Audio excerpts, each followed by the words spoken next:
Bertahun-tahun silam, sosok makhluk halus masih dianggap sebagai hal yang nyata dan ditakuti.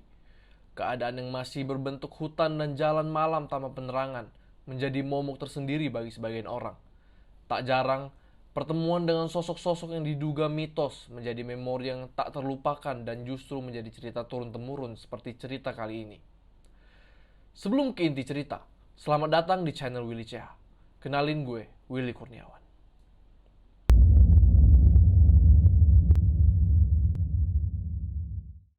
Cerita ini berasal dari ayah teman kita Raffi yang berasal dari Kalimantan Selatan atau kita panggil Pak Doni. Beberapa tahun yang lalu, Raffi sekeluarga pergi liburan ke salah satu desa di Kalimantan. Selama 1 minggu, ia berada di sana. Keadaan yang cukup sepi dan jalan yang tidak beraspal membuat Raffi cukup mengalami kultur shock. Ditambah lagi, sulitnya sinyal membuat Raffi merasa bosan. Oleh karena itu, Pak Doni mengajak mereka sekeluarga untuk bercerita. Pak Doni sendiri memang berasal dari sana dan pergi merantau ke Surabaya. Jadi, masa itu, sekitar 36 tahun yang lalu, Pak Doni berumur 19 tahun. Ia bekerja di ladang milik keluarganya pada masa itu. Pekerjaan yang banyak dilakukan warga sekitar adalah berkebun, berladang, dan melaut. Biasanya mereka pergi bekerja sebelum matahari terbit dan kembali setelah matahari terbenam.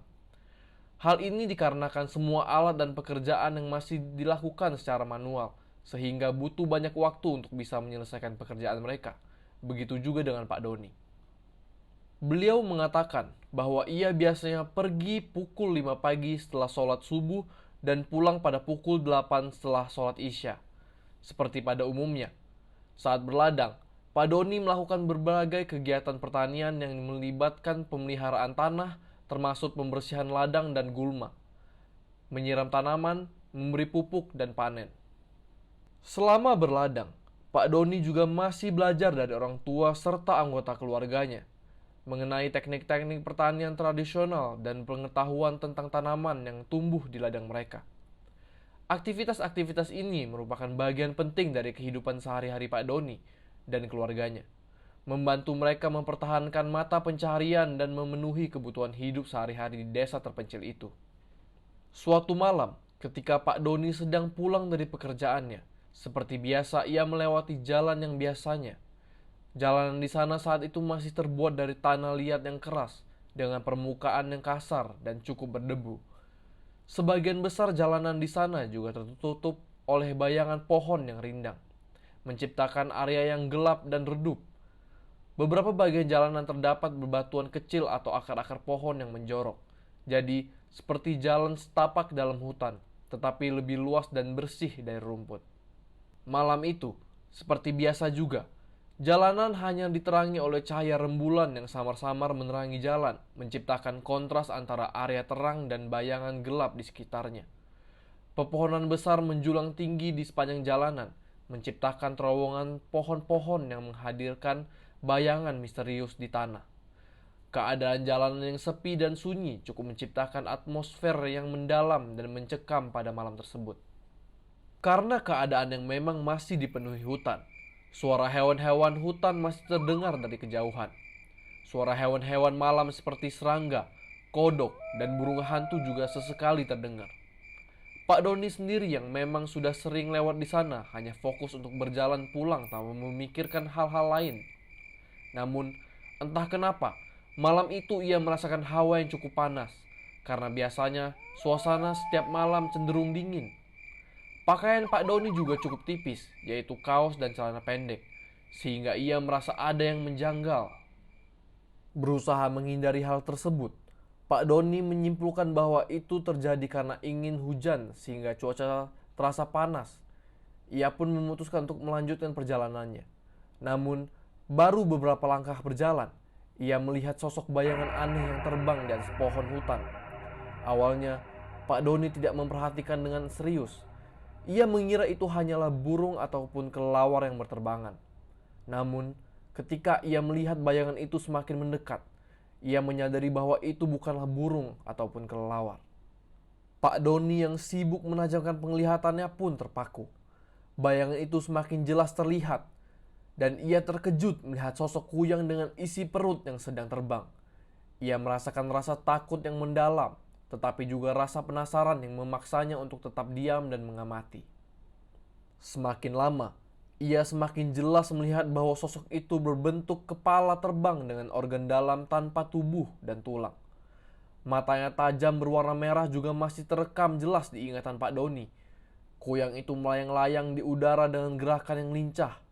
Pak Doni juga merasakan seolah-olah Kuyang itu bisa melihatnya. Meskipun jarak mereka tidak dekat, mata Kuyang bersinar tajam di bawah cahaya rembulan, membuat Pak Doni merasakan jantungnya berdetak lebih kencang. Ia mencoba melarikan diri, tetapi kakinya seperti terasa terpaku ke tanah. Dia merasakan sesuatu yang mendesaknya untuk tetap diam. Pak Doni semakin merasa kebingungan dan ketakutan. Ia dapat merasakan adanya ketegangan di seluruh tubuhnya. Kulitnya merinding, dan mata Kuyang yang bersinar tajam membuatnya merasa seperti sedang diamati secara intens seperti mengejek. Kuyang itu tersenyum menyeringai menatapnya, menampilkan organnya yang terbang berdarah-darah. Setiap bergerak, sosok itu menghasilkan bayangan yang acak dan menakutkan. Pak Doni segera membaca ayat kursi dan surat An-Nas. Ia merapalkan dalam hati sambil menejamkan mata dan menyerahkan diri pada Yang Kuasa. Pak Doni dapat mendengar geraman seperti kesakitan, tetapi ia tak peduli. Ia terus melanjutkan doa. Tak lama, Kuyang itu menghilang dengan cepat, meninggalkan Pak Doni dalam keadaan ketakutan. Tubuh Pak Doni pun sudah bisa bergerak dan ia segera berjalan cepat untuk pulang. Sesampainya di rumah, Pak Doni menceritakan hal tersebut kepada orang tuanya. Ia masih dapat merasakan perasaan takut saat bertatapan langsung dengan sosok menyeramkan itu. Kedua orang tua Pak Doni sempat terkejut. Mereka sedikit tidak percaya karena sosok Kuyang dipercayai sebagai makhluk menghisap darah. Ia akan mencari mangsa untuk dijadikan makanan. Sosok itu juga terkenal beringas dan sulit melepaskan mangsanya. Namun, mereka juga bersyukur anak mereka dapat kembali dengan selamat. Setelah kejadian itu pula, Pak Doni selalu merapalkan doa setiap melewati jalan itu, tepat di mana ia melihat sosok Kuyang. Untuk yang belum tahu, Kuyang sendiri adalah makhluk mitos dalam kepercayaan masyarakat di Kalimantan. Menurut legenda, Kuyang merupakan sosok wanita yang memiliki kemampuan gaib untuk mengubah dirinya menjadi makhluk seperti vampir. Karena mereka mencari mangsa dengan menghisap darah manusia atau hewan, mereka dikatakan muncul dari persembunyian mereka dan terbang mencari mangsa. Saat menemukan sasaran, mereka menggunakan kemampuan gaib mereka untuk menghisap darah tanpa meninggalkan jejak yang terlalu mencolok. Namun, perlu diingat juga kalau Kuyang adalah bagian dari kepercayaan rakyat dan mitos tradisional di Kalimantan. Cerita-cerita tentang Kuyang disampaikan secara turun-temurun dari mulut ke mulut dan merupakan bagian dari warisan budaya Indonesia. Meskipun cerita-cerita ini sangat menarik, mereka tak jarang dianggap sebagai kisah-kisah fantasi dan mitos karena tidak memiliki dasar ilmiah atau bukti konkret yang mendukung keberadaan makhluk tersebut. Selain mencari mangsa, Kuyang juga konon memiliki kemampuan untuk menyembuhkan atau memberikan kutukan kepada orang-orang. Beberapa cerita melibatkan Kuyang yang digunakan dalam praktik ilmu hitam, di mana mereka dapat membantu atau menyakiti orang-orang, tergantung pada kehendak penyihir atau dukun yang mengendalikan mereka. Kembali ke cerita, meskipun Pak Doni sendiri tidak yakin apa yang sebenarnya terjadi, pengalaman itu meninggalkan jejak yang dalam ingatannya, membuatnya yakin bahwa dunia gaib dan mitos Kuyang adalah sesuatu yang tidak bisa diabaikan begitu saja.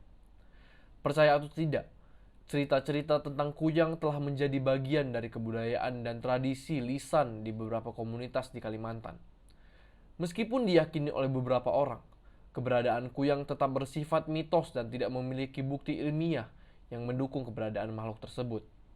Kita hidup berdampingan dengan dunia yang lain, sehingga kita harus menghargai dan tidak berusaha untuk mengusik mereka. Segitu aja bahasan kita kali ini. Buat kalian yang punya dan ingin cerita horor atau misteri kalian gue ceritain, boleh kirim ke email di bawah sini. Jangan lupa like, comment, share, dan subscribe. Gue Willy Kurniawan, adios.